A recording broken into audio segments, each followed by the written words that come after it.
Hello, everybody, and welcome. This is Laura Miller of Chicago News Weekly and Sheen Magazine, here with the fabulous, the wonderful, the very much Pisces, Sharaun Brown. Hey, Sharaun, how are you? Hey, I'm doing awesome and fabulous, as you said, in my Pisces energy today. Yes, you're in your Pisces energy. Season. It is March after all. Regardless of what's going on, you bring sunshine today. So I thank you so much for bringing it. Of course. So we're going to talk about some cool things today. We're going to talk about you and how you got started. We might talk about the Smize and Tyra Banks just a little bit. Okay. And we're going to get into some of the things that you're working on right now. And also, before we even start that, did y'all see our girl at the Grammys? You look so good. Thank you. So what did that feel like for you? How was that? It was absolutely amazing. It felt at home. You know, I love the stage. I love being live. A lot of people ask me, like, were you nervous? Were you scared? And I wasn't at all. I felt right at home. And especially when you've been like working and preparing for something for years and you've been doing it, when that opportunity comes, you're more than ready. I love it. So I felt very much at home for me. But yet I was very grateful to be there. It was such a surreal experience, especially just like being in the moment.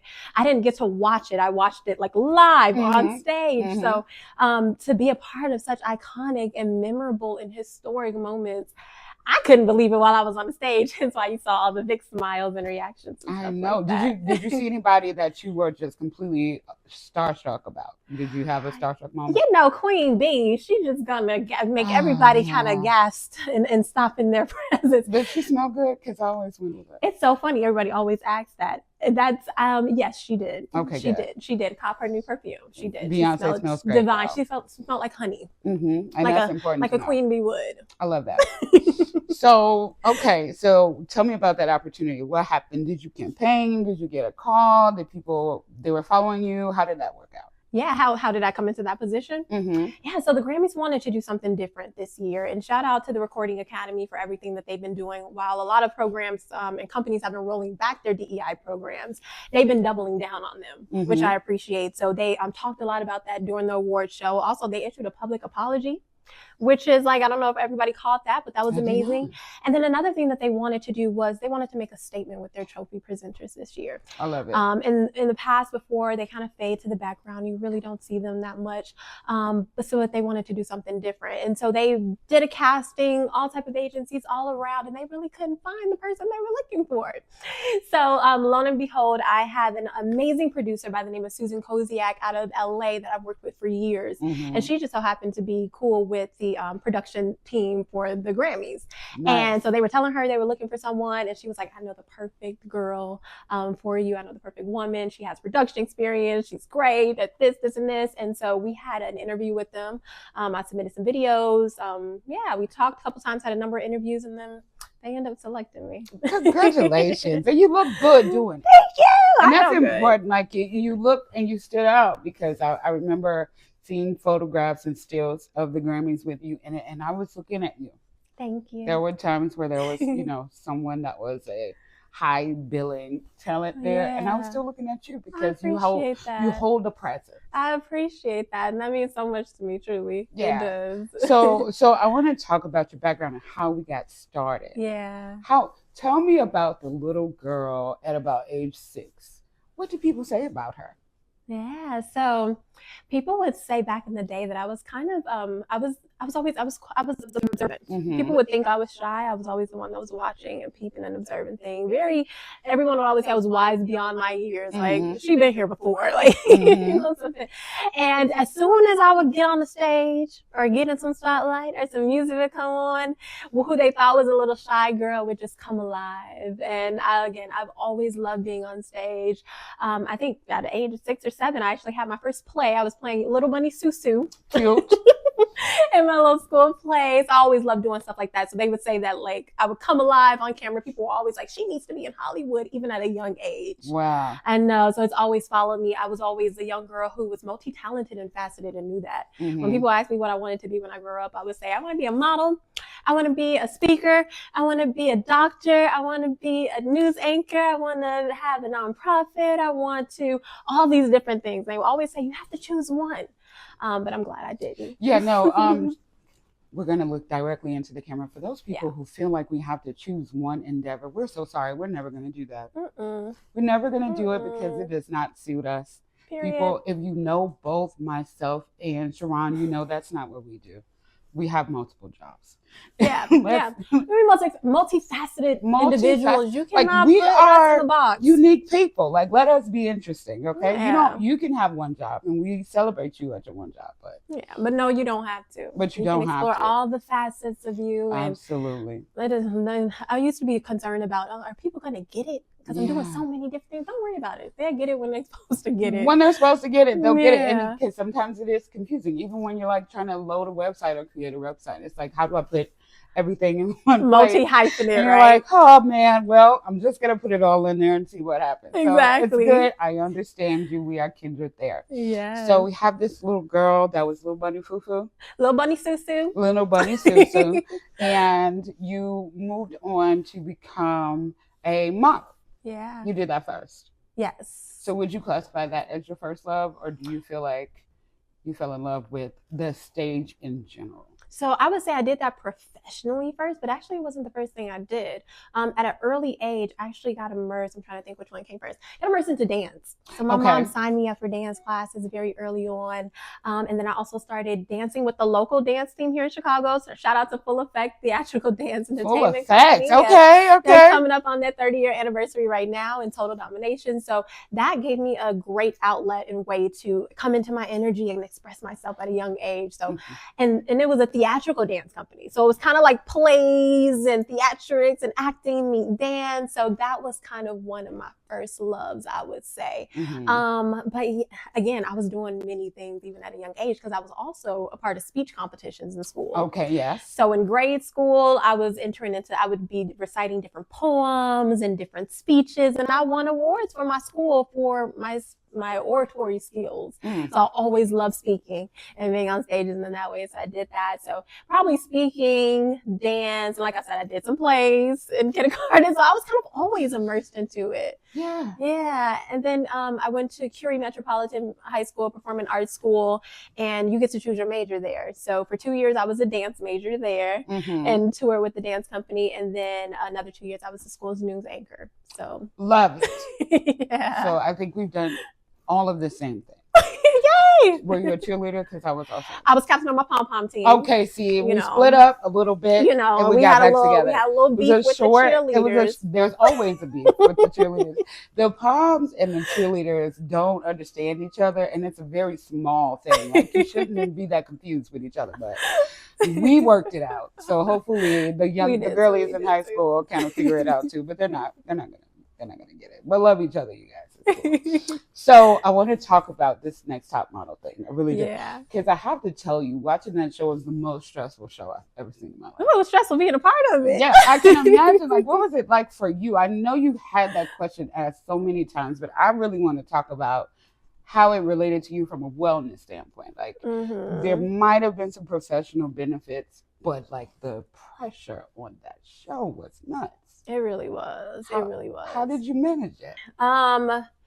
So America's Next Top Model, it was something I always wanted to do. And then, I always wanted to model, but born in a single parent household south side of Chicago, we didn't know how to do that. Top model was the only way to do that. So I set my goal and made it my priority to do that. And coming into it, I really thought that it was like a mentorship, like kind of opportunity. Like I was going to be mentored by Tyra, and it was like, wholesome vibes. And I think that was her intentions initially. I didn't know once I, actually, made it as a finalist that like, oh, this is a TV show. I quickly realized that, oh, this is a TV show. And even a part of it, I really didn't get it. I was very naive when it comes to that world. That was my first experience with television and anything like that. So it was tough. It was hard. There was a lot of things done behind the scenes and stuff to kind of like manipulate you and get you to be a certain way. We took a number of tests and personality quizzes and all that type of stuff. And for myself, I was doing a lot of work behind the scenes because we spent a lot of time in the hotel rooms. People don't know. We were like literally locked and sequestered in a hotel room for 2 weeks. Really? And we could only come out for food, for interviews, and for like intake questions and stuff that we got asked. So my wellness journey started in that room. because I wasn't always the most confident woman that you see today. Just like anyone else out there, I struggle with my bouts of low self-esteem and, just believing in myself and stuff like that. So affirmations are very huge for me. And even in my home. So I would walk around the house saying, I am America's Next Top Model. My mom would tell me that as well. So when I was in that hotel room, my meditations and mantras were literally that, me building myself up to know that, like, no, I can do this. I got this. I'm made for this. I was listening to inspirational music and gospel music and stuff all the time, because it's like, it's so important to like build up your spirit to prepare for that. And interestingly enough, I built it up and only for it to be torn down on national television. So just to fast forward a bit, there was a lot done behind the scenes. We meet with therapists and stuff when we're there, and we're told that they're therapists, but they're really there to tell you who they want you to be, who your character is. So they're like success coaches. Nah, they would say, so they would say, Sharaun, you're very confident, you're very this, so you need to be even bigger with it. That's what Tyra loves about you. Make sure you're the first one everywhere. This, that, and they were basically telling you your character. Wow. And the producers behind the scenes and stuff. So fast forward, once things are edited and put together and stuff, that ended up being the reason why I got eliminated, was the things that they told me to do and the character they gave me. There was also a lot of things, like we would answer questions and stuff for interviews, and they would have us, okay, say it sweet, say it sassy, now say it like this. And I'm thinking I'm showcasing my acting skills, but I'm giving them so much material to make me into whatever character they wanted me to be. So once the show actually aired and I saw how things were falsely edited and put together, it was a weird mental thing, because you have the whole world watching and not knowing and thinking that this is real. And this is when like reality TV was still kind of like fresh. So people really didn't know how that, like, it was. Or that what you see is not what you get. So I had the whole world thinking that I was a certain way. And I knew deep down that the things that were edited is not how it happened. It was not a true reflection of me, and that they cut out certain things. So again, from that wellness standpoint, how did I make it through that? I literally had to like sit with it for a second. I had to allow myself to feel those feelings. I literally went into like a depression after that.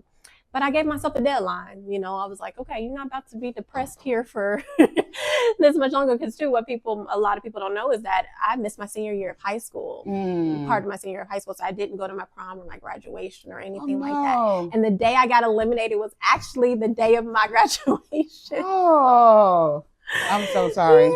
That's terrible. So you didn't even get to go. So I didn't even get to go.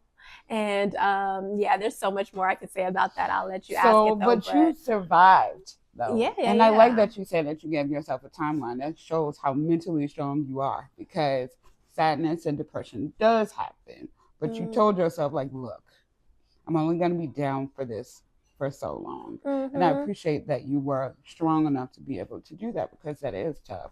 Do you remember a couple of years there was like a TikTok about surviving America's Next Top Model? And those ladies had gone through so much. And I think a lot of times we assume that, we'll just say it for what it is, pretty girls don't have any type of struggle, which is really insane. That could be further from the truth. Yeah, really, seriously. It's really nuts to say. And I appreciate you for being so candid about that experience, because yikes.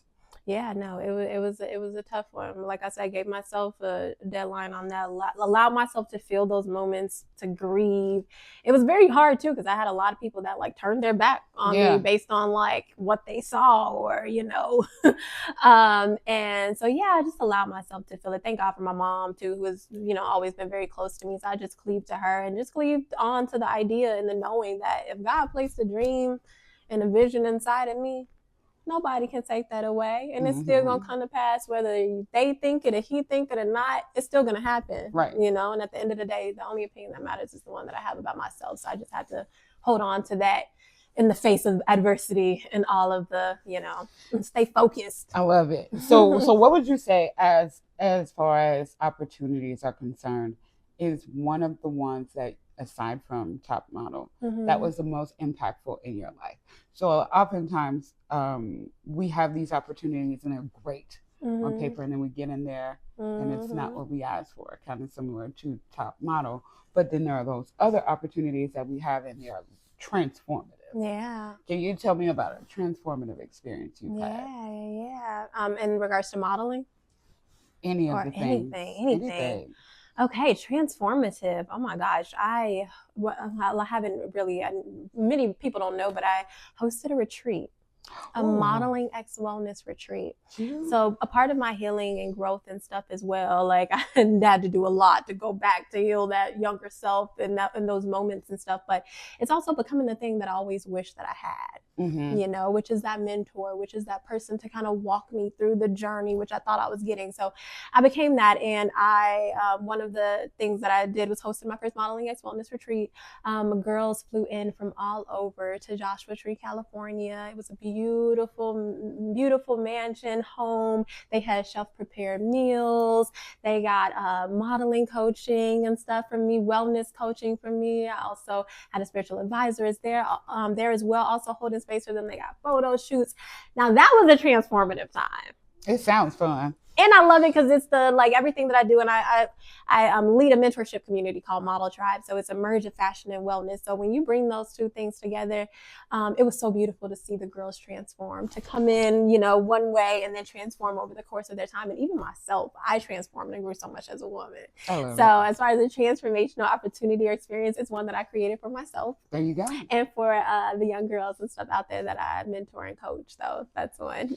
So tell me about the value of that mental health and modeling combination, because I think we all know the dark woes about modeling, right? And the addiction and the eating disorders and things like that. Why do you believe that wellness component is so key for models? Inside change produces external reformation. Inside change produces external reformation. A lot of times we try to approach our career, our life from the outside in, or from the material perspective, or these vision boards. And I want this, and I want that, and I want to be doing this, and I want to be doing that. So we pursue the things and neglect ourselves in the process. And you may see some people have quick success. Sure, that can happen. And if you work hard enough, sure, certain things can happen. But they go as fast as they come. Why? Because it wasn't rooted in something grounded. It wasn't rooted in a firm foundation. It wasn't rooted in something real. And in order to really build, I really believe that anytime you're building anything, it needs to be on a firm foundation and from the inside out. And so that's where that wellness component comes in. That I have a lot of people, and some people I'll mentor too, and they want a quick, fast, boom, and that works. But then when they get in the casting room, or when they get on the job in a set, and then they're panicked. They're panicking. They're freezing up, and no, because you called forth this external manifestation, but you need to be a vibrational match to that. I love that. You know, and so what are the blocks and the mindsets and the programmings and the different things that are in the way of you fully embodying that from the inside out? You know, it's one thing to be a model, but like, I truly believe we're all called to be models of something. But again, like, yeah, what we really go after, what a lot of people want when they say, I want to become a model, they want the confidence of a model. They want the clothes. The what? In the clothes. The clothes. Please, Sharaun, let's not pretend that we don't want the clothes and the height. Okay. We want those things. We do. But to your point, please continue. Yeah. But outside of all of that, some of the, if you like, there's so many women out there. To be a model is not to just be a model of fashion. Right. You know, you're modeling just in your everyday work and the things that you're doing. There's amazing women around the world modeling different things, and they're not necessarily fashion models, you know? So yeah, I love helping people tap into that and discover what that is. And when you do, you can, your career is going to take off. If you look at my career, it hasn't always been, it's not just, life is full of up and downs, and it's a journey. Yet it's been a long, consistent one that, you know, yeah, will stand the test of time. I love it. So we're going to get into some Chicago stuff. Okay, Chi-Town. I moved back home. You know, I moved back home. I'm back here full time. You're back here now? I'm back here full time. Oh my gosh. In the winter still? Yeah, I'm here. Oh, girl. My blood changed. Welcome I back. was like always cold, and now my blood changed. Okay? It's thickened up now. Wow. So, okay. Uncle Remus or Harold's? Harold's, duh. Southside. Uncle Remus. All right. What popcorn do you buy at Garrett's? Cheese and caramel mix. Chicago mix. There you Yeah. go. All right. The only way to do it. It's getting serious. Giordano's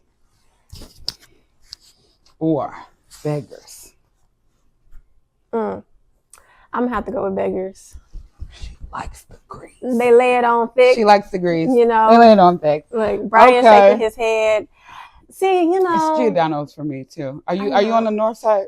Oh, she introduced me to Beggars. Oh yeah, it's so heavy. It's too much. I can't do it. It doesn't keep. It doesn't keep. And it's like slides and like it's You just gotta eat it when you first get it. Yeah, immediately. Absolutely immediately. Yeah. You do. Okay. So what's your favorite place to shop in the city? Akira, of course. Akira. Awesome. Okay. Shout out to Akira, as I'm the face of Akira right now. You're the face of Akira right now? I mean, self-proclaimed. Y'all need to call her. Stop playing games, okay? Just call her. We have a collaboration. Yeah, no, we have multiple campaigns. Okay, together, good. Because I could see you. I could see it. Yeah. It works, right? Okay, so your favorite shopping experience is Akira. You're better. You know what? I'm not okay. Akira for boutique. Okay. Favorite, I'm gonna have to go with. I have a few. Okay. I'm gonna have to go with Alante Bo. Okay. I'm gonna have to go with Fashion Bar because they have all of the Chicago designers and stuff there. Exclusive ones from Jamaica to Third Coast. Like they just have a bunch there. So going there. Barbara Bates, of course. BB. Amazing. Maria Pinto, of course. Mm-hmm. Amazing clothing and stuff as well. And Corey Damon, of course. Dope, amazing looks. And then, yeah, Akira for the boutiques. Okay. I love it. See, that's a well-rounded answer. So, okay, so we covered fashion. I want to actually talk about wellness a little bit more. Yeah, let's do it. I love it. And I also want to talk about hosting because I've met Sharaun several times and I saw her be fabulous and host events and just really light a room up. Yeah. And not necessarily and this is how I can tell she did theater and you did dance and those type of things because it's like you have a general knack for electrifying a space, right? Thank you. So what type of rituals do you have before you get ready to host an event? Yeah. Good question. So typically if I have something like the day before or even if it's like the day of, I don't like to pack my schedule with too much stuff. So I like make that my main thing. And every morning I'm up, I'm doing my mantras and stuff like that or my declarations, which is basically I'm declaring and decreeing, praying over my day. But when I pray, I'm not asking for anything. I'm declaring how it's going to go. There you go. You know, I'm calling forth what I need in that day. I'm acknowledging, I'm acknowledging all of everyone who's walked before me because I'm not just me. I'm a makeup of all of my ancestors, my grandmothers, and everyone that's come before me. So I acknowledge that. I spend some time meditating. I do red light therapy in the mornings and stuff. So I spend some time in front of that, just doing that. I think I spend time too on like kind of what I think you have to be prepared in order to be confident. Sure. It's like that merge of like preparation, but then also kind of going with the flow. So I'll spend a little bit of time with the material or what some notes and stuff that I'm gonna do. And I love a good cup of matcha in the morning. And so I just basically have a kind of like slow day. I don't like rushing at all. I like kind of like taking my time. So yeah, morning meditation. Oh, also like even this morning, like I went and did some yoga, good yoga class. It always helps me to just kind of be like relaxed anytime I'm doing anything because I don't like being tense and carrying stuck energy. So those are a few things that I do. I feel like you should sell some matcha or you should have a product that you sell so people could get your Zen popping. Maybe I will. Maybe it's already in the works. I think she might have it and hopefully she tells us first. But of course. You definitely need to be selling something because I feel like you'd be perfect for the wellness market for sure. Yeah. And we're gonna wrap up, but before we wrap up, I want to talk about Women's Month. Yes. Obviously, what does that mean to you to be a strong, powerful, amazing Black woman in society in Chicago, no less? What does that mean to you? Thank you. What does it mean to be a woman in Chicago today? It means to be whole within myself. Mm-hmm. It means to be embodied, fully embodied. Get embodied. I don't know why I'm hearing y'all say, That's a good jam. That's a good jam. But it means to be embodying the fullness of my energy. Mm-hmm. Chicago, I feel like we women here are different. And many of us do own and embody all of that. And that's what so strong or strength comes from, because how often, I think Chicago women specifically, we are very much like whole and fully who we are. And big. And big. It Mhm. means to not just be strong, but to also be soft. Both. It Strong and means, it means to be vocal and use my voice, but to also know how to listen and use my wisdom and stuff as well. It means to be grounded in my community and not just alone. When I think Chicago, it's very much community. We are strong because of the community and the things we've created. It means to be rooted in culture. Yeah. You know? And I can go on and on and on. But it means to come back full circle. Like being back home has been such a full circle moment for me. Well, we would like to welcome you back. Thank you. Thank you so much for coming back, Sharaun. I know we see you even when you're not here, but come back and stay here. We appreciate you for doing that. And again, this is Laura Miller here for Chicago News Weekly and for Sheen Magazine. And Sharaun Brown here, the flyest. And if you guys see us, where can they find you if they don't follow you already? Please. So, a little fun announcement. So I have a runway, some runway classes coming up. Really? And I'm excited because I'm going to be hosting a number of classes and experiences during the year. All ages. All ages. Yeah. So if you're 56 and you still don't know how to walk in heels, that's okay. They can come. That's totally fine. Okay, perfect. So I have a runway fundamentals class happening on March 23rd, and then I also have an advanced runway techniques class happening from people who, you used to, you know how to walk and stuff. We're gonna do turns. We're gonna learn choreography. It's gonna be a lot of fun. And then I'm also gonna be hosting a number of wellness experiences and stuff here in the city as well. Nice. And this is all gonna be taking place out of the new space that I'm gonna be co-operating out of, located in the iconic Water Tower place out of Fashion Bar Studios. So Love I'm super it. excited about that. Congrats. Thank you.